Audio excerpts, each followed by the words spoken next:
لا، كذا وقفي. انت لازم توقفين عند حده. انت عشان تساعدينه لازم تصيرين صارمة بالموضوع ذا.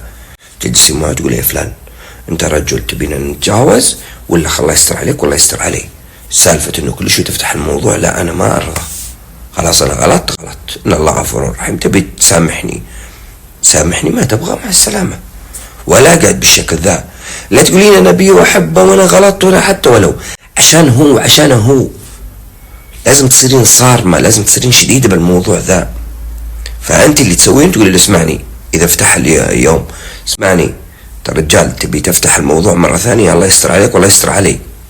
انت رجال تبي تتجاوز، عين فراش وعين غطاء، غير هذا الكلام ما عندي. صار من بكرة فتح الموضوع، خذي عفشك واطلعي، قولي له السلام عليكم الله يستر علينا وعليك.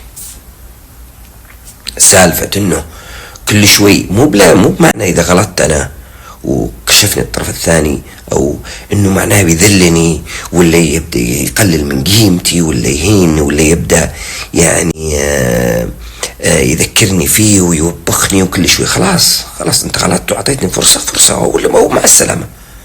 سالفة انك كل شوي تذكرني بالموضوع، لا كذا انت ما سامحتني. انك تسامحني وتفتح صفحة جديدة معناه انه خلاص ما عاد تجيب له الطاري كل يوم. لا، انت كل يوم قاعد تهاوشني وتعاقبني. ما يبيش هذه، صح؟ الله يسعدك يا رب. ان شاء الله لازم تسوي اللي اقول لك.